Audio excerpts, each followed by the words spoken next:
La CENI est disposée de faire autant d'efforts nécessaires pour que les élections deviennent des élections justes, équitables et transparentes.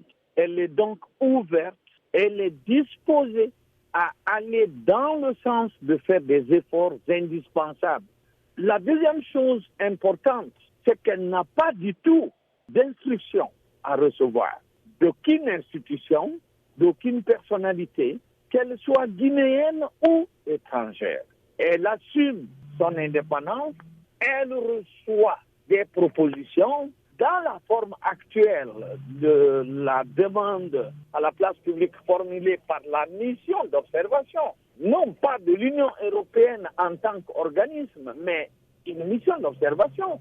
La CENI ne saurait tout simplement que faire ni une écoute positive, ni une réponse particulière face à une telle forme d'expression de la demande. En clair, donc, vous rejetez cette demande de la mission d'observation?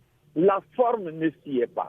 Que répondez-vous à certains analystes africains qui pensent que, vu la composition du paysage politique guinéen actuel, il est difficile, sinon impossible pour un candidat d'obtenir la majorité absolue au premier tour? Je crois que c'est mal connaître la Guinée, il faut le dire. La Guinée a 3 types d'électeurs. Il y a une première catégorie d'électeurs que vous pouvez appeler les grands électeurs. Ces électeurs sont très discrets. Ils sont dépositaires de notre patriotisme.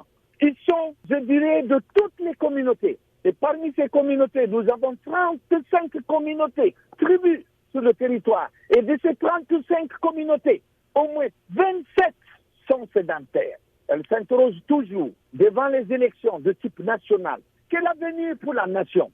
Ils ne sont pas souvent dans les places de campagne politique. Si vous ne les mettez pas dans votre campagne politique, vous irez d'étonnement en étonnement. Donc c'est ce qui explique ce score dès le premier tour du président sortant? C'est évident. Et si la Cour constitutionnelle, après avoir délibéré, trouve nécessaire d'aller au second tour, seriez-vous prêt en tant qu'institution à organiser un second tour? La CENI se soumettra à toutes les décisions qui sont juridiquement fondées, administrativement fondées de la part de l'institution qui en a non seulement le mandat, mais la mission de dire par la loi nationale le verdict final.